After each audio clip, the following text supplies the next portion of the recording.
Doutor Luciano, por favor. Doutor Luciano é o diretor-geral do DAIR, do Rio Grande do Sul, e é bom que a gente se recorde, porque o DNR foi criado em 1937 e o DAIR foi o primeiro órgão rodoviário no país, depois do governo federal, juntamente com o DR de São Paulo e com o DERT do Ceará. Então, esses três DRs, o DAIR, o DR de São Paulo e o DERT do estado do Ceará, foram os três primeiros DRs a ser criados. Depois, com a Constituição de 1946, os demais DRs, Brasil afora, foram criados pela Lei Maurício de Albuquerque. Dr. Luciano Faustino da Silva é formado em Engenharia Civil pela Universidade Federal de Santa Maria, no Rio Grande do Sul, servidor do Departamento Autônomo de Estradas de Rodagem, DAIA, do Rio Grande do Sul, trabalhou como superintendente regional do DAIA, privilegiado, de 2015 a 2016, assumindo a diretoria de infraestrutura rodoviária de 2016 até 2019 e exercendo a diretoria geral, cargo máximo do departamento, de 2019 até o presente momento. Com isso, passamos a palavra ao doutor Luciano Faustino. Bom dia, Hilmar. Uma satisfação poder estar aqui conversando com vocês e na tua presidência aqui da minha palestra, uma honra maior ainda por todo o exemplo que tu tem à frente da nossa ABDR, na transformação que tu fez. Para quem não sabe, o Hilmar é o cara que teve a genialidade da ideia de criar o Enacor RAPV. O Enacor, na verdade, depois a RAPV se juntou aí nessa caminhada. Aqui também cumprimentar já o Cássio, da nossa ABPV. Então, pessoal, estar aqui junto nessa palestra com o Hilmar, para mim é uma honra maior ainda para estar conversando com vocês. E muita gente nos pergunta como o Rio Grande do Sul passou, está passando por esse período, e até em questão de relativa a contratações, como o Estado está fazendo. Porque não é fácil, muita gente aqui, acredito que seja servidores do departamento, tem muitas empresas aqui também, e vocês sabem da burocracia do nosso dia a dia, de como é difícil vencer as etapas de projeto, de contratação, de execução, e numa situação de calamidade como a gente enfrentou, isso é mais complicado ainda. Então, vou falar um pouco aqui sobre o que a gente enfrentou, o que a gente aprendeu, o que a gente está buscando melhorar nesse processo, para que a gente sirva também como uma referência, porque a gente vive uma situação diferente hoje no país. Lá no Rio Grande do Sul, pela nossa latitude, já tem estudos aí comprovando que nós somos mais suscetíveis a esses eventos climáticos extremos, mas, infelizmente, os prognósticos indicam que outras regiões podem ser afetadas. Então, a experiência que nós estamos vivendo hoje, eu acredito que o compartilhamento disso vai ser importante para que todo mundo também tenha esse olhar e aprenda com o que foi feito de bom, também não erre o que foi feito por alguma maneira aí, que poderia ter sido diferente. Então, um pouco que eu vou conversar com vocês aqui hoje. Então, o título dessa minha palestra é esse. Eu vou começar um pouquinho falando do histórico aqui do DAIR. Deixa eu ver aqui. Onde é que eu passo? Só um minuto. Agora sim. Então, pessoal, o DAIR, nós viemos aí de um período de obras significativas. Nós, para quem não sabe, o Estado do Rio Grande do Sul viveu recentemente aí um período muito crítico da nossa economia. Nós ficamos aí um período de praticamente 5 anos com salários atrasados. A gente não tinha recurso para pagar em dia o salário dos servidores. Isso automaticamente refletiu nos investimentos que o DAIR teve por um período bem complicado aí da nossa atuação. De 2021 para cá, com a reestruturação do Estado, o Estado colocou as contas em dia, o DAIR passou a ter mais recurso para investir. E aí veio um grande plano de investimento, que foi o Plano Avançar, que de 2021 até 2025, o DAIR tem um orçamento praticamente hoje fixo de R$1 bilhão por ano. É muito significativo. Alguns departamentos, eu falo com o Codeu lá em São Paulo, que é o diretor-geral do DER de São Paulo, e falo, Codeu, nem vou falar de orçamento contigo, tá? Porque São Paulo não tem como comparação. Mas para nós foi muito significativo e com isso a gente conseguiu dar muito resultado. Então, de 2021 para cá, o DAIR vem numa crescente, nossos servidores, que até Hilmar faz questão aqui de destacar, trouxe aqui uma equipe, as meninas aqui do DAIR, Lia, a Jo, a Janete, a Eliane, que me ajudam muito lá no dia a dia. De 2020 para cá, a gente vem com um trabalho muito grande, com sobrecarga, inclusive, de trabalho, porque o nosso corpo técnico é reduzido, a gente conseguiu operacionalizar os contratos e muita coisa boa vinha sendo feita de 2021 para cá. E nesse trabalho que a gente tem feito lá no Dyer, um dos grandes carros-chefes do nosso investimento, pessoal, são os acessos municipais. O Rio Grande do Sul, por incrível que pareça, ainda tinha, em 2019, 62 municípios sem acesso asfáltico. Ou seja, imaginem um município que tem uma estrada para chegar na sua sede e essa estrada não é pavimentada. O Rio Grande do Sul ainda tem isso hoje, pasmem. E a gente vem trabalhando para resolver definitivamente esse problema. Então, dos 62 municípios sem acesso asfáltico, com esse investimento aqui que a gente fez, está fazendo, a gente já conseguiu ter 27 deles concluídos, 20 em obras e outros 15 que vão começar até a metade aí do ano que vem. Mas estou tendo um probleminha aqui para passar. Onde que eu aponto aqui?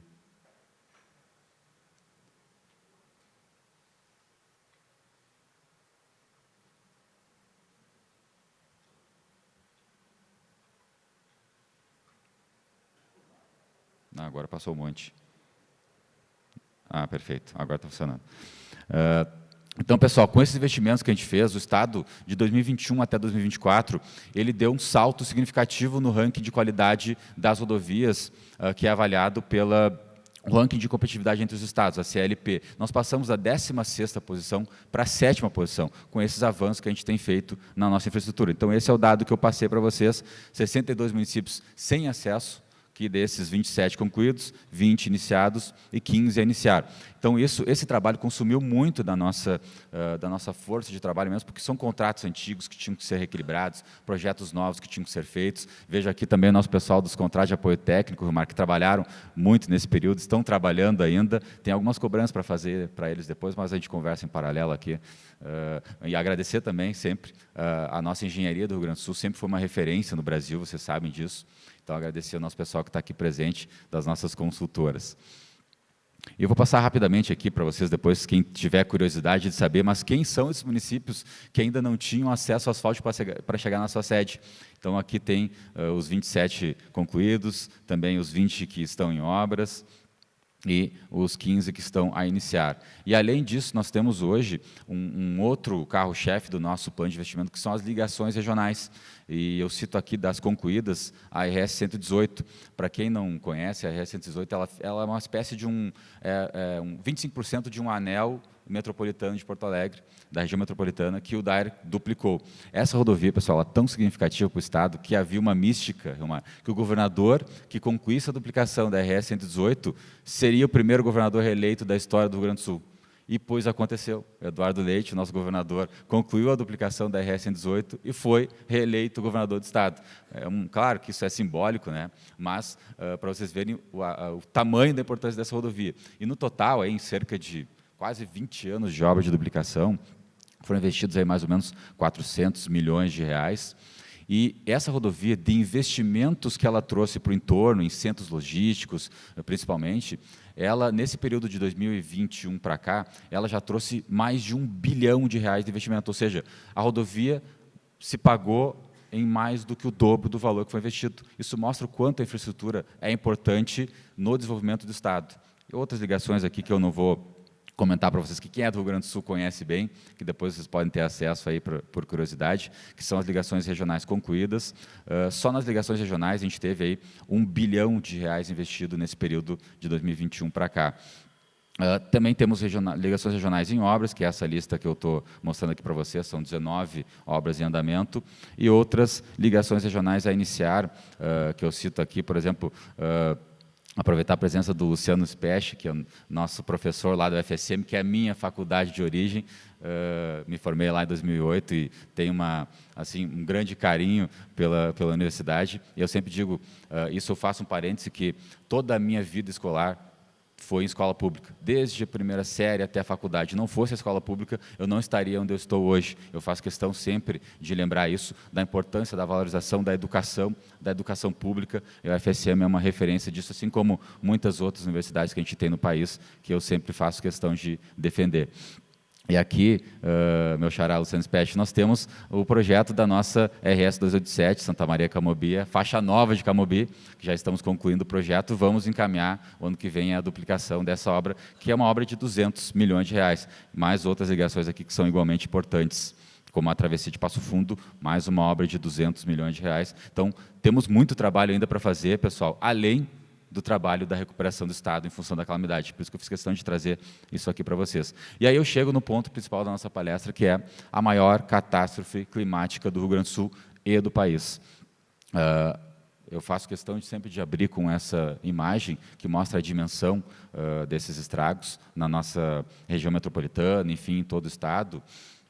Isso marcou as nossas vidas, pessoal. Eu lembro, em 1941, eu não estava em 1941, tá? Deixa eu completar. Em 1941, teve um grande evento climático extremo no Rio Grande do Sul, que foi a famosa cheia de 1941. E eu, por curiosidade, buscava muito na internet referências, imagens, fotos em preto e branco, para entender o tamanho daquilo, aonde a água chegou, e eu não imaginava nunca que isso podia acontecer. Claro, nos estudos, nos prognósticos, se sabia que havia essa possibilidade, mas a gente sempre pensa que isso nunca vai acontecer. Quando trabalha com um período de retorno, aí, tempo de recorrência de 300 anos, como foi aquela cheia, imagina, não, eu vou morrer e não vou ver isso. Pois a gente viu, e a gente sentiu na pele isso, e a dimensão, tanto que essa enchente ela foi maior que a de 1941, e o impacto foi muito mais significativo pelo próprio crescimento que o Estado teve, a urbanização, e isso marcou, assim como marcou a história do Rio Grande do Sul, marcou a nossa vida, e nós vivemos um evento geracional que vai se trabalhar, vai se estudar por muitos e muitos anos. E eu sempre faço questão de mostrar isso para as pessoas entenderem o tamanho disso e o quanto isso impacta na história do Rio Grande do Sul e na história do país. E esse mapa, pessoal, ele mostra a amplitude desse evento. Nós tivemos praticamente todo o estado afetado. Então, nós podemos ver aqui 478 municípios atingidos, 95% deles, ou seja, todo o estado. Então, são 95 em calamidade, 323 em emergência e 60, de alguma maneira, também atingidos. Essas manchas mais escuras mostram os municípios em calamidade, que foi onde foi mais concentrado o evento climático extremo, que são a região principalmente de serra e dos vales, que depois eu vou mostrar com um pouco mais de detalhe adiante. E essas duas imagens mostram, sempre faço questão de trazer também, para as pessoas sentirem um pouquinho do impacto disso.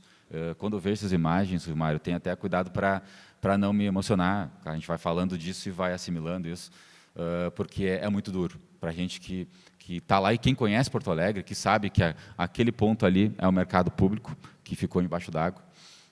E essa foto aqui é muito emblemática, que é o nosso aeroporto Salgado Filho, com esse único avião ali, que por algum motivo lá ficou durante todo esse período e acabou marcando significativamente essa história que a gente viveu.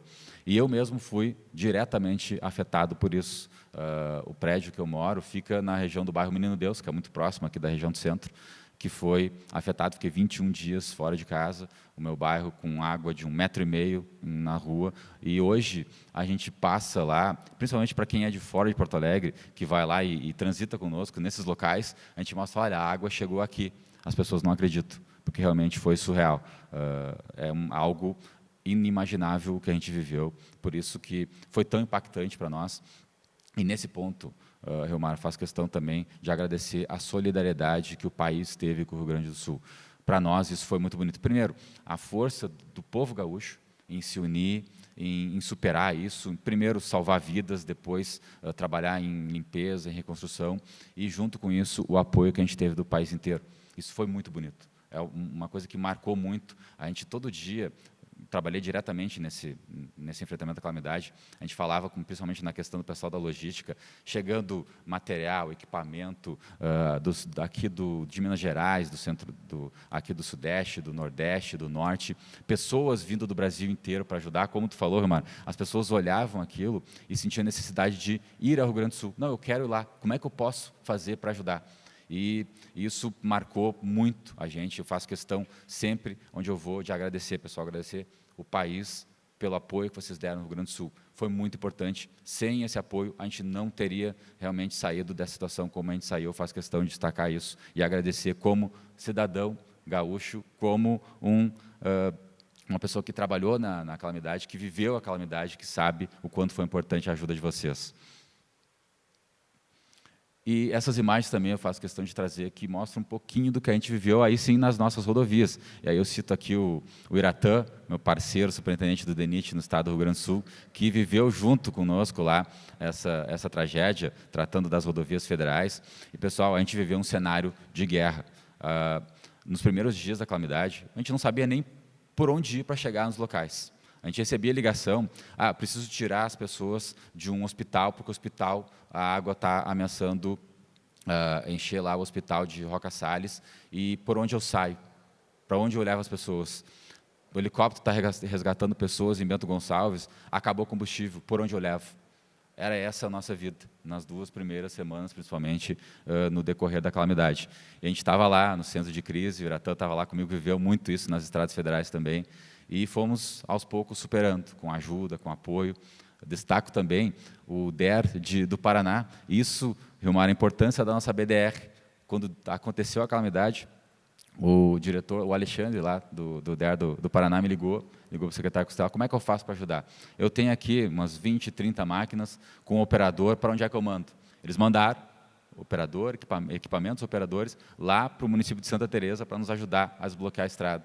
Então, essa parceria que a gente tem via a BDR possibilitou esse tipo de ajuda que a gente recebeu lá. Também é uma coisa que eu faço questão de destacar, pessoal. Isso foi muito bacana, essa união. E essa rodovia aqui, pessoal, é a RS 348, que liga Agudo à Dona Francisca, que é um dos casos mais emblemáticos, porque a rodovia ela foi quase que completamente destruída, não tem muito o que fazer aqui, é uma reconstrução total desse trecho. Aqui mostra a força das águas aqui nesse ponto, durante o rompimento da estrada, ali durante a enchente, quando ainda estava a água passando sobre a pista, e ali embaixo como ela ficou depois.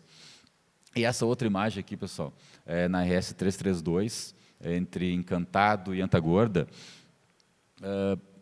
dá para ver ali, um pouquinho apagado na foto, mas isso é uma escavadeira, e aqui 2 caminhões. Isso, a pergunta que eu faço, que a gente também às vezes não entende, como é que a estrada ficou nesse ponto aqui? É impressionante como a estrada não foi levada. E isso foi muito importante, porque a BR-386, que é uma rodovia concedida lá, de Soledade até Lajeados, estava bloqueada, não tinha como, foi uma ruptura de pista que levou toda a pista embora, e o único caminho para acessar o Vale do Taquari era a RS-332. E ela estava assim,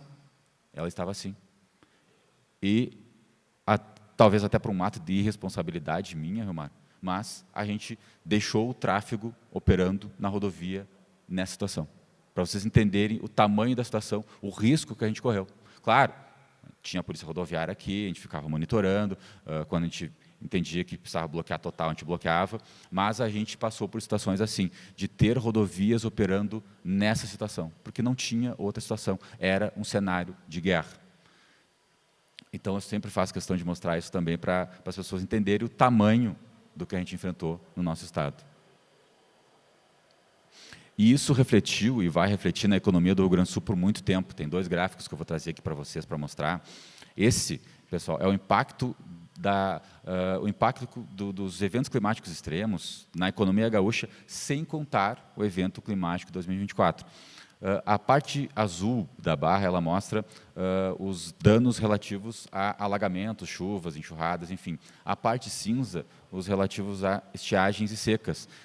E a parte laranja é outros eventos. Então, vocês vejam como o Rio Grande do Sul ele sofre com eventos climáticos extremos. Laninha e El Niño afetam diretamente o nosso clima, a nossa economia. O Estado, ele, historicamente, nos últimos 20 anos, ele sofre muitas perdas, por isso que os estudos indicam que, pela latitude do Rio Grande do Sul, ele é, sim, um dos pontos mais suscetíveis às mudanças climáticas extremas que vão acontecer no mundo nos próximos anos, e a gente está sentindo isso, e vem sentindo nos últimos anos. Então, pessoal, cerca de 120 bilhões de prejuízos na economia gaúcha nos últimos 20 anos decorrentes de situações climáticas adversas, sem contar o evento de 2024. E aqui tem um comparativo também com outros estados que mostra pelo gráfico o quanto isso é significativo. E esse outro gráfico, sim, que é o impacto relativo ao evento climático extremo do ano passado, onde se estima que os prejuízos eles podem chegar de 115 a 155 bilhões de reais na economia gaúcha.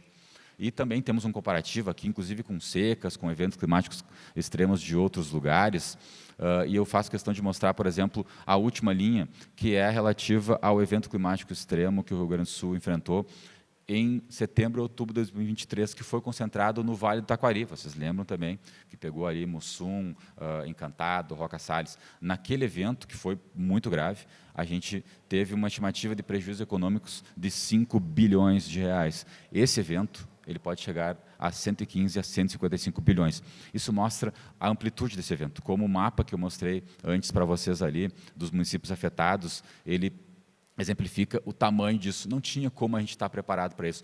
Esse evento de 2023 já foi um aprendizado para nós, em termos de enfrentamento à calamidade em todos os sentidos, inclusive na nossa parte de engenharia de operação de rodovias. Mas não tinha como a gente estar preparado para a magnitude do que a gente enfrentou. Por isso, foi tão impactante e tão difícil a gente enfrentar, e ainda está sendo difícil sair dessa situação, porque são anos de reconstrução que nós vamos ter pela frente, a gente está nesse processo. Tem um dado aqui que é interessante também, que mostra um pouco da dimensão. Nós chegamos a ter, aí, esse número depois até ele foi atualizado, estimativas mostram que não foram 580 mil, que possivelmente chegou a 700 mil pessoas entre desalojados, desabrigados, que tiveram que sair das suas casas em função da calamidade. Isso é muito, muito impactante. E aqui, pessoal, novamente trazendo aqui a questão da amplitude do evento, nós tivemos, no geral, assim, da nossa malha rodoviária do DAER, cerca de 8.400 quilômetros que, de alguma maneira, foram afetados em cerca de 235 pontos. Trouxe aqui também o número do DNITCAR, depois isso foi refinado, para mostrar também o que Iratã passou lá. Chegamos a ter aí praticamente 5.300 quilômetros de rodovias federais que, de alguma maneira, foram afetadas, com 175 pontos de bloqueio. E esse mapa ele mostra, embora esteja um pouquinho claro aqui para ver, os pontos de bloqueio parcial e total nas rodovias estaduais e federais. E desse mapa aqui eu destaco uma ação que nós fizemos em conjunto lá, DAER, DENIT, Polícia Rodoviária Federal e Polícia Rodoviária Estadual. Como eu falei antes, pessoal, a gente não sabia como sair de um lugar e chegar no outro. Então, a primeira ação que a gente fez foi identificar os pontos de bloqueio, colocar isso no mapa, para que as pessoas pudessem acessar e saber, olha, não vai por aqui, que você não vai conseguir chegar. Porque isso ninguém sabia, não existia. Foi feito em cima de um aplicativo na plataforma do Google. O próprio Google Maps e o Waze pegaram os nossos dados e inseriram na base de dados deles, porque eles recebiam as informações das pessoas e era tanto ponto, era tanto dado que eles não conseguiam verificar e ter uma certeza se aquela indicação de bloqueio realmente era ou não era. Então, eles pegaram os nossos dados e atualizaram as plataformas deles para que as pessoas pudessem transitar. E nós chegamos a ter, nesse aplicativo que foi desenvolvido, em cerca ali de 3 semanas de operação, 70 milhões de acessos. As pessoas entenderam que aquela informação era confiável e usaram essa informação. Então, um trabalho em conjunto entre nós, os órgãos operadores de rodovia do Rio Grande do Sul, e a Lia está aqui, me ajudou muito nisso, para colocar esses pontos lá no mapa, identificar isso, que foi um trabalho bacana que a gente vem alimentando ainda até hoje. Ele está ativo, cada chuva concentrada numa região que acontece, a gente vai lá e atualiza, e o pessoal continua usando os nossos dados para atualizar as plataformas de deslocamento. Isso é um resultado do nosso trabalho que foi bacana a gente ter participado disso. E também mostra aqui, pessoal, a amplitude do evento, porque muita gente imagina, foi só Porto Alegre, região metropolitana, Serra, que foi afetada. Não, foi o estado inteiro. Nós tivemos lá no norte do estado, em Barra do Rio Azul, em Erechim, rodovias bloqueadas. Tivemos rodovias bloqueadas em Alegrete, no extremo oeste do estado, também na parte central, Santa Maria, ali em direção à Campanha, quase próxima a Bagé. Então, foi todo o estado. E a gente teve que montar uma organização para poder atacar esses pontos e fazer os desbloqueios e liberar essas rodovias. Então, uma ação que a gente fez inicialmente, o DENIT também fez isso muito, foi acionar os nossos contratos de conservação de rodovias para fazer uma operação de guerra. A gente foi aterrando cabeceira, removendo deslocamento de massa que obstruiu rodovias, e ponto a ponto fomos liberando trechos com investimento de 500 milhões de reais, são meio bilhão de reais que o DAER gastou para poder liberar as rodovias, para as pessoas poderem transitar, ainda que em algum ponto ficasse em meia pista, enfim, e a gente conseguiu fazer isso. E aqui um exemplo desse trabalho que a gente fez. Esse aqui foi um bueiro rompido que foi executado em uma semana. Então, esse caso aqui, eu sei que o Iratã também passou por isso lá, a gente estava com as aduelas numa obra ao lado, uma obra de pavimentação que estava em andamento, a gente foi lá e roubou, não, essa obra de pavimentação espera, pega essas aduelas, traz para cá e vamos fazer esse bueiro logo, porque a gente precisa recuperar esse ponto para dar trânsito nessa rodovia, porque as outras rodovias que acessavam essas localidades estavam em situação mais complicada. Então, a gente teve que fazer isso. Olha, qual é o ponto mais fácil para poder atuar, para liberar rápido? Esse, pessoal, era um ponto fácil, para vocês terem uma ideia do que a gente enfrentou. E aí, depois que a gente conseguiu desbloquear as rodovias, o desafio foi como nós vamos reconstruir o Estado. E, partindo disso, a primeira escolha foi que rodovias nós vamos priorizar. Então, até com o apoio da Álvares e Marçal, uma consultoria que se ofereceu voluntariamente para trabalhar lá no Rio Grande do Sul para nos ajudar, a gente aplicou 2 critérios, que eu vou rapidamente passar para vocês, que é um critério de hierarquização de processos e outro critério de tempo e caminho, que basicamente consiste em estabelecer parâmetros, colocar pontuação e avaliar as rodovias, identificar quais são as mais importantes com base nesses critérios para poder fazer uma priorização de atendimento de contratação de obras de recuperação. Então, isso envolve situação, impacto do deslocamento, população afetada, impacto na economia local, até impacto em rede de saúde, se tem um hospital que só tem aquela estrada para chegar, por exemplo, impacto na mobilidade urbana e VDM. E também as distâncias, qual o caminho mais curto entre um local e outro para poder fazer a união entre as cidades afetadas. E, a partir disso, aqui, então, um pouco mais detalhado aquilo que eu passei na tabela anterior, uma pontuação para cada um desses critérios e depois, para poder hierarquizar isso e identificar as rodovias que seriam as primeiras a serem atacadas e terem enfim, as contratações desenvolvidas.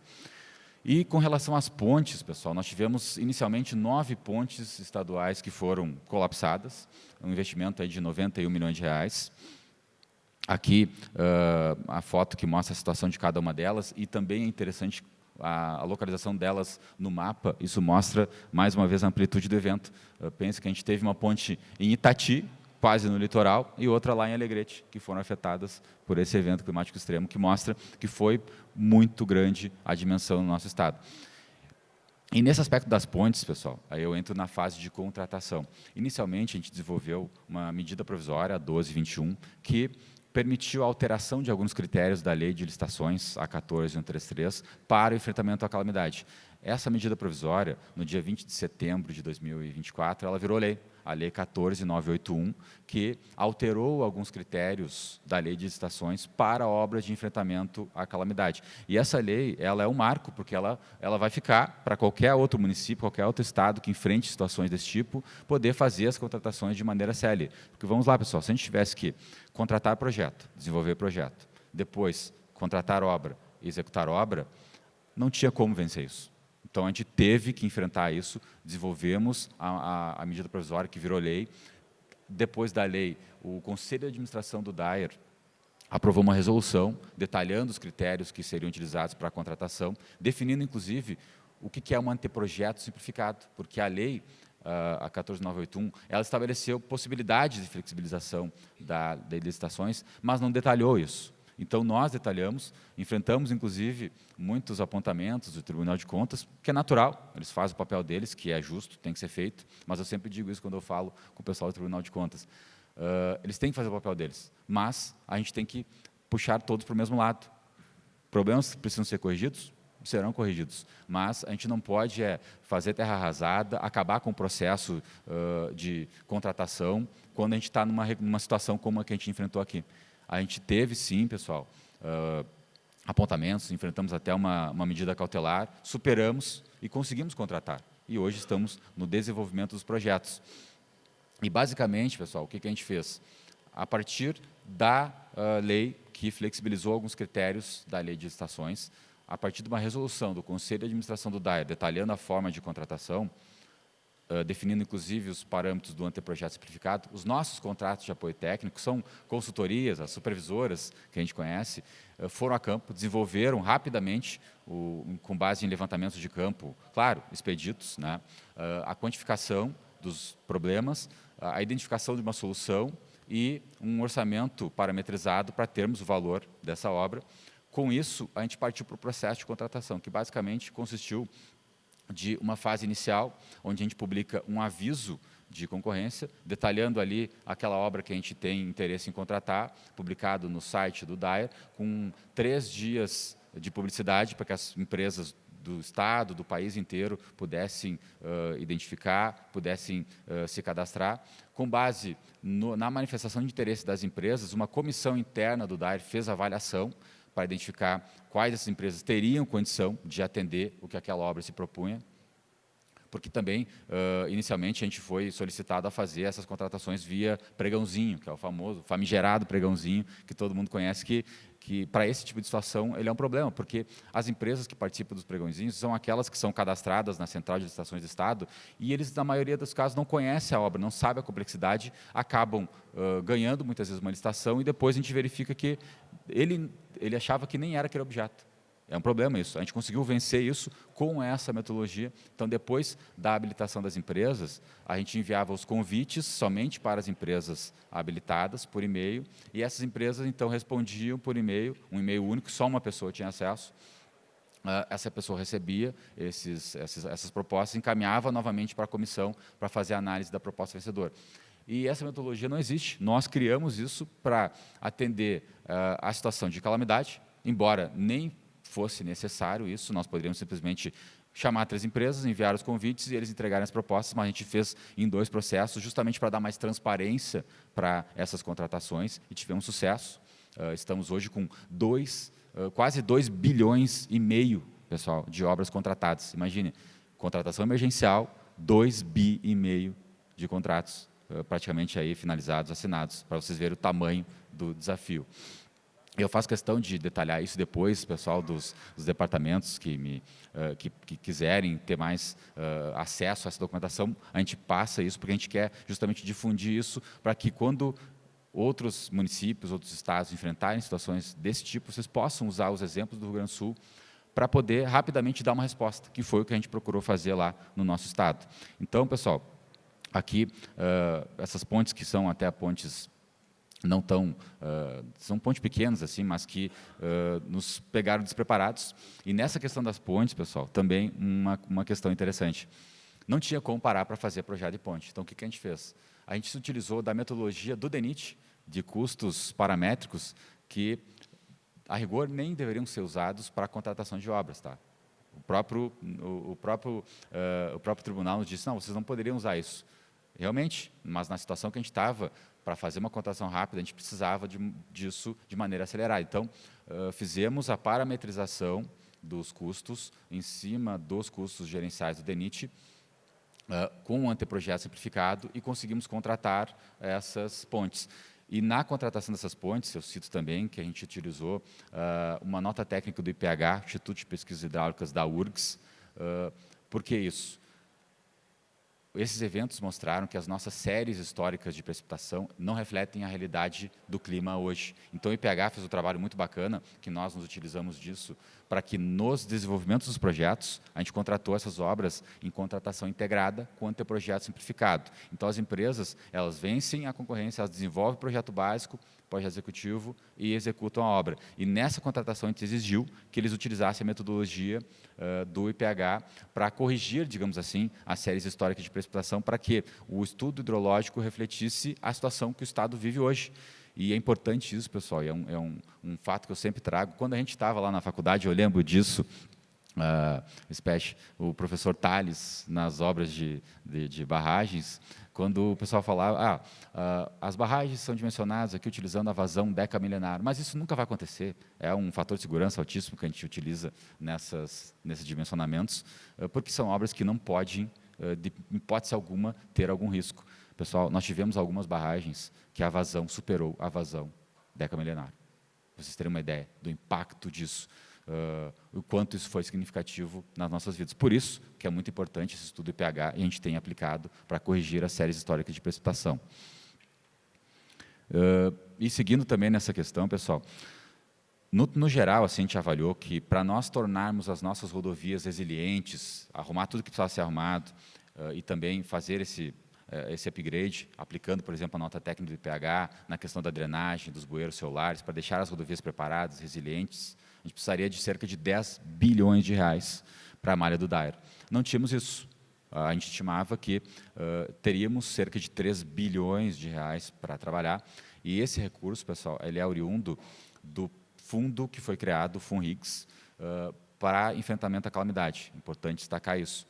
O governo do Estado, ele tem como eu citei para vocês, uma crise fiscal intensa. O governo federal negociou com o governo do Estado uma suspensão da dívida por um período de 3 anos, até 2027. Então, o Estado deixou de pagar a dívida com a União por 3 anos, empurrando o estoque da dívida para o final do período. Então, o Estado vai ter que pagar a dívida desses 3 anos, mas lá no final. E isso possibilitou a criação do FUNRIGS, que é o fundo criado para a recuperação do Estado. Não fosse isso, a gente não teria o recurso para enfrentamento à calamidade. Por isso que é importante também destacar isso, esse entendimento de que o Estado precisava desse apoio. Isso foi construído, foi muito duro, uma negociação muito complicada, mas que deu certo, e a gente teve esse recurso para poder fazer essas obras. E a gente está trabalhando, então, nesse mapa, a parte mais cinza, ela mostra todas as rodovias afetadas. Não tinha como trabalhar nisso tudo de uma maneira única. A gente categorizou isso e chegamos nas concentrações de rodovias mais afetadas, que são essas manchas coloridas, como eu falei para vocês, que concentram a maior parte desse investimento de 3 bilhões de reais que a gente está fazendo. E pessoal, citando isso até para as empresas aqui que estão presentes, hoje o Rio Grande do Sul é uma oportunidade. É um canteiro de obras que a gente tem pela frente, principalmente na questão de geotecnia. Está faltando profissional de geotecnia no mercado. Vejo aqui as empresas que estão presentes, o pessoal está sentindo isso na pele. Então, até a gente brinca lá, Marquê, aquela briga eterna entre consultor, projetista e construtora, né? Hoje, as construtoras estão vendo na pele a dificuldade que é fazer um projeto, porque a gente contratou essas obras integradas. As construtoras chamaram os projetistas para fazer esses projetos, e a gente tem um período muito curto. Um projeto dessa magnitude são contratos de 50, 60, 150 milhões de reais, que normalmente a gente levaria um ano e meio para fazer o projeto. A gente deu 4 meses. 4 meses para desenvolver projeto básico e executivo, porque o Estado precisa dessa resposta. E, claro, eu sempre digo isso, não existe projeto bom, rápido e barato. Óbvio que os custos relativos a essas contratações são maiores que os custos de projeto do mercado, mas a gente está cobrando e vamos cobrar resposta rápida e projetos no prazo, porque a gente precisa dar essa resposta. Superamos a fase de contratação, conseguimos deixar em pé o programa. Estamos agora superando a fase de projeto e o ano que vem, Romar, tenho certeza que nós vamos dar a resposta na parte das obras. Então, o Rio Grande do Sul ano que vem vai ser um canteiro de obras. Nós temos, além do orçamento normal do DAER, que tem girado em torno de 1 bilhão por ano, nós temos esse plano paralelo, que é o plano de enfrentamento à calamidade, de 3 bilhões. Então, pensem, nós estamos preparados para executar um orçamento de 5 bilhões de reais em 2 anos e meio, que é muito acima da nossa capacidade, do que o DAER vinha fazendo nos últimos anos. Temos plena confiança no nosso mercado, nas empresas que trabalham conosco, que vão conseguir dar conta do recado, assim como das projetistas que estão hoje trabalhando de madrugada para dar conta do recado e deixar esses projetos em pé. E o ano que vem vai ser uma oportunidade do Rio Grande do Sul, e vai ser importante, porque eu sou um otimista convicto, Romário. Tenho certeza que o Rio Grande do Sul vai sair melhor do que estava nessa situação. E nós vamos ser, sim, um exemplo para o país de resiliência, de enfrentamento, de engenharia, que é isso que a gente está fazendo hoje lá no nosso estado. Então, hoje nós temos aí cerca de 3 bilhões de reais já liberados, aprovados para o DAER executar essas obras, e vamos ter muito trabalho pela frente, pessoal.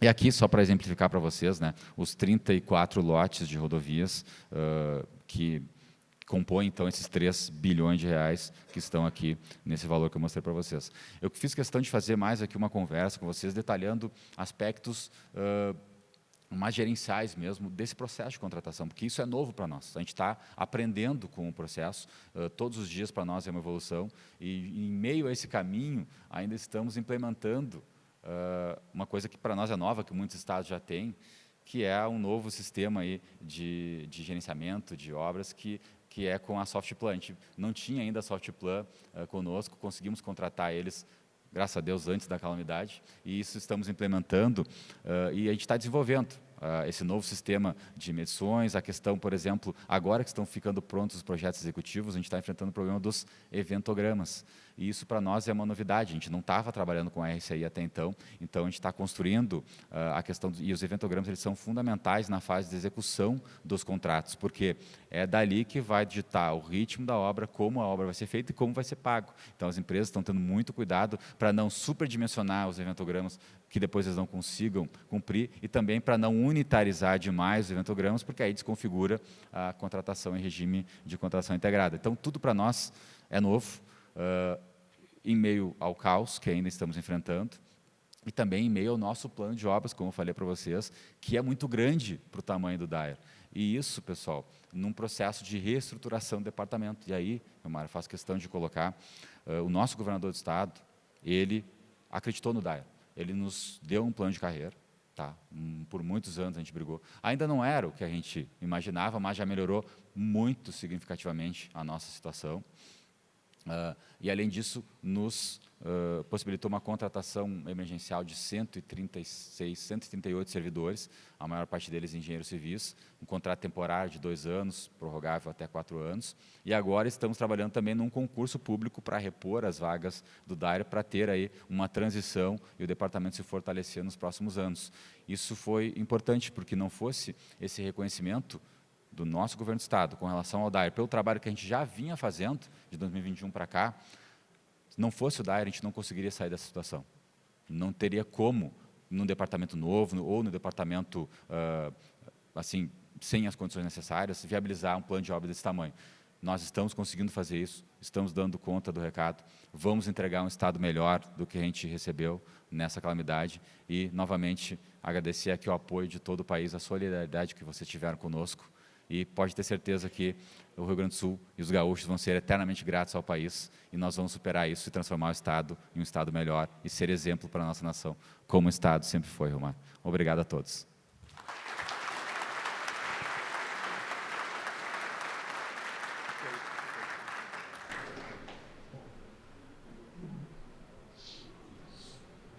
Uma situação que não dá nem para imaginar, né, pessoal?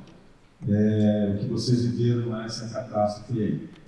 Nem estados que historicamente a gente sabe sofrem muito com as chuvas, como é o caso de Minas Gerais, devido à sua topografia, ou Rio de Janeiro, que tem problemas de montanhas, viveu o que o Rio Grande do Sul viveu em 2024.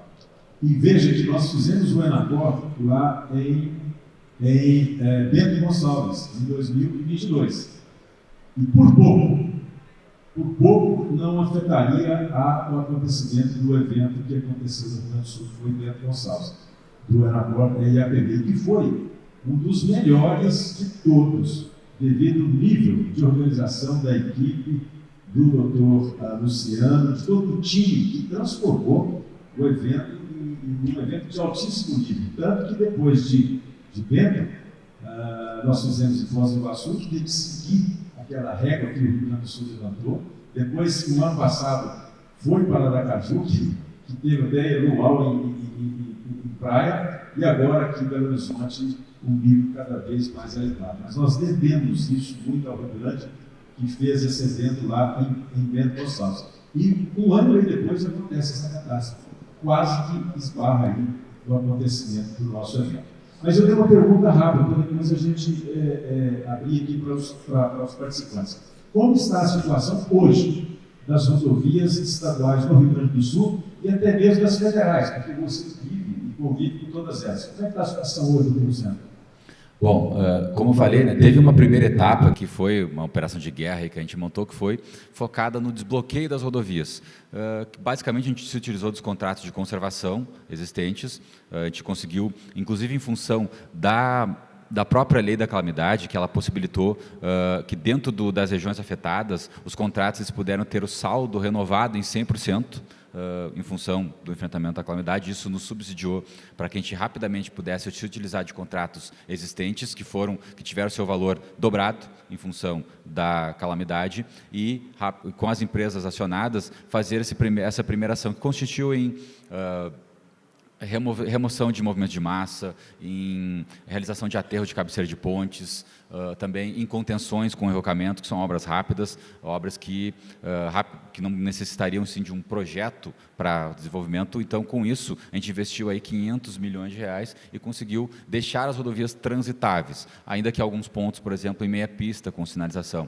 E a partir disso, então, se passou para a próxima fase, que é a contratação da recuperação definitiva dessas obras com essa metodologia que eu citei, a partir de um projeto simplificado, uma contratação em regime integrado, onde as empreiteiras que venceram esse processo, elas ficam responsáveis por fazer, até a gente dividiu isso em 3 etapas, 30 dias para os estudos de topografia, estudos geológicos, estudos hidrológicos, depois 60 dias para a elaboração de projeto básico executivo e mais 30 dias aí para a conclusão do orçamento, para aí, então, a definição dos eventogramas e partir para a operação das obras.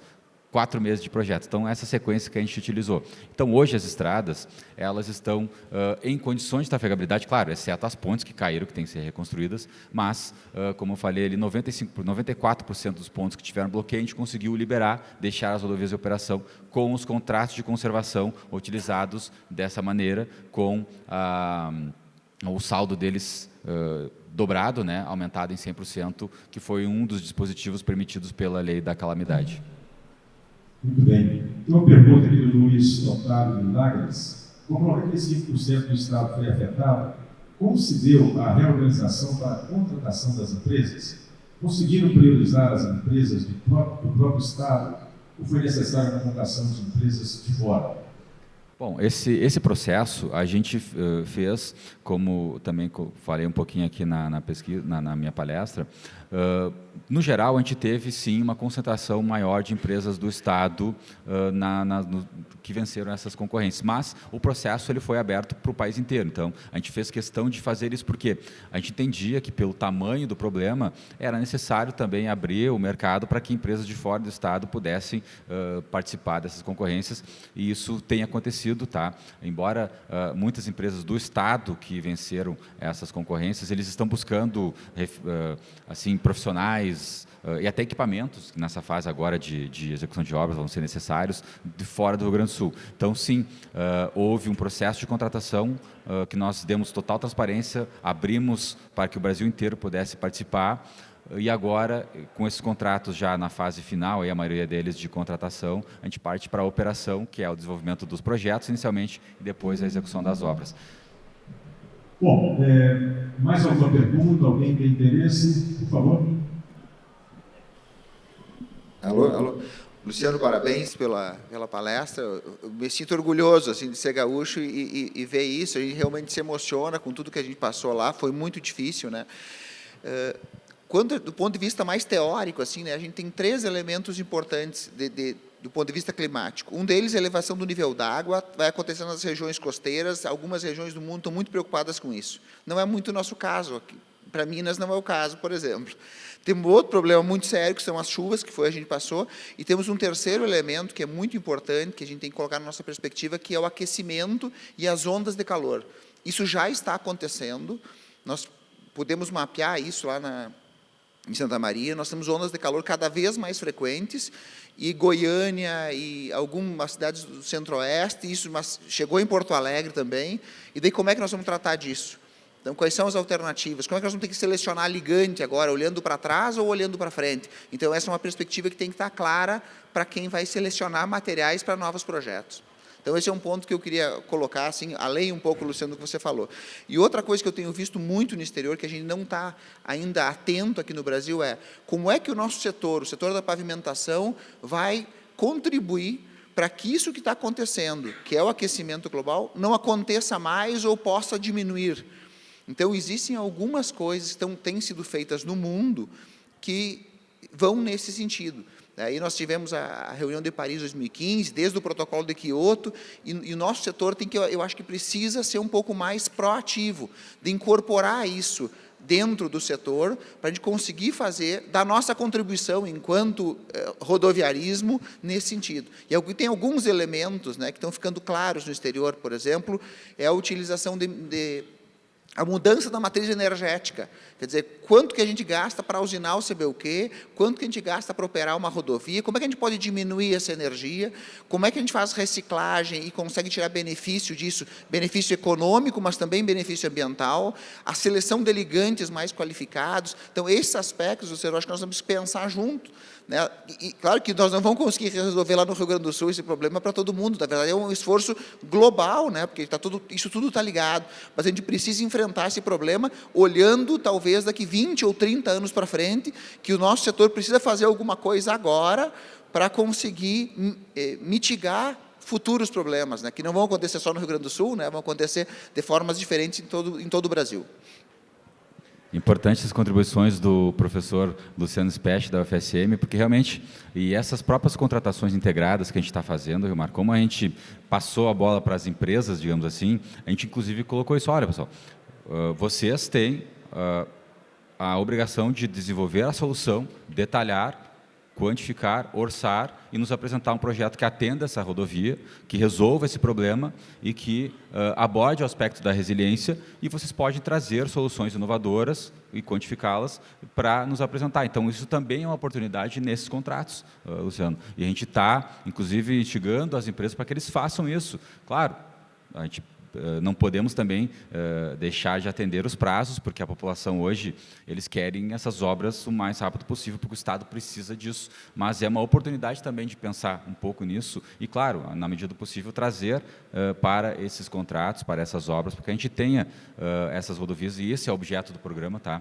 Que elas sejam recuperadas também sob o olhar da resiliência, para que a gente sofra menos no futuro, porque certamente, pela localização do Rio Grande do Sul, pelos prognósticos que nós temos para o futuro, nós estamos suscetíveis, como vocês todos puderam ver, e vamos estar suscetíveis nos próximos anos a novos eventos climáticos extremos. E precisamos estar preparados para isso, e também nesse aspecto técnico aí que o Luciano falou, nós temos no Rio Grande do Sul uma variabilidade térmica muito grande. Nós temos dias que de manhã a temperatura está 10 graus e de tarde chega a 32. Então, imagine como isso impacta também o desenvolvimento dos trabalhos e a aplicação dos produtos em campo, como a gente tem hoje. Sem contar temperaturas extremas aí no verão, da ordem aí de 40, 42 graus Celsius, que também temos no Rio Grande do Sul, tá, pessoal? Não é só frio que tem no Rio Grande do Sul. A gente passa um calor muito grande lá no verão também. O Gabriel Lopes pergunta o seguinte: como ficou as contratações emergenciais em relação aos órgãos de controle? Houve muitas contestações? São fases que a gente tem vivido, e aí eu faço questão de destacar aqui, Rumar, o nosso Tribunal de Contas lá no Rio Grande do Sul, ele tem sim esse olhar de entender o problema, entender a situação do DAER, as fragilidades nossas, e buscar contribuir para que o processo ocorra. Então, é importante isso, eu faço questão de destacar.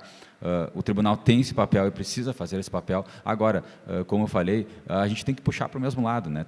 Tem que olhar para frente, tem que olhar essas imagens aqui que eu mostrei para vocês e trabalhar na resolução do problema. E isso a gente tem tido, sim, essa parceria. Claro, enfrentamos, é um processo novo. Inicialmente, nós, em conversas com o nosso Tribunal de Contas, foi sugerido que a gente fizesse separada a contratação, primeiro projeto e depois obra. A gente conversou e houve o entendimento de que, pelos prazos que a gente tinha, pela necessidade que a gente tinha, isso geraria uma complicação pela própria estrutura do DAER para poder fazer isso nesse tempo que precisava. Então, se evoluiu dessa fase de contratação, conseguimos deixar de pé essa fase, inclusive essas etapas que eu citei, de fazer um aviso primeiro, para que as empresas pudessem manifestar interesse e participar do processo, e depois uma fase de recebimento de propostas, partiu de uma conversa com o próprio pessoal do tribunal, porque eles nos falaram: olha, pessoal, vocês vão contratar mais de 2 bilhões de obra, vocês precisam ter um processo minimamente transparente para poder fazer isso parar em pé. A gente entendeu que sim, que precisava disso, e adaptamos a nossa realidade ao que era possível fazer, e conseguimos fazer. Tivemos, sim, uma cautelar mais relativa à questão da publicidade, que inicialmente a gente estava utilizando lá um sistema de compras, eletrônicas, que depois a gente foi verificar que ele não dava uma publicidade durante o processo, só ao final do processo. Então a gente teve uma cautelar, a gente optou então por mudar uma etapa do processo de publicidade, de fazer no site do DAIR, no Diário Oficial do Estado. Vencemos a cautelar, caiu a cautelar depois de alguns dias ali suspenso e conseguimos operacionalizar os processos de contratação. Então, sim, por isso que eu citei aqui na minha palestra, isso é importante porque vai acontecer de novo, infelizmente. Tomara que lá no Rio Grande do Sul nunca aconteça, tomara que em nenhum lugar do Brasil aconteça, mas a gente está suscetível a isso. E isso, para nós, foi um aprendizado. Então, certamente, o próprio Tribunal de Controle, ao analisar essas situações, eles também entenderam que precisava de um olhar,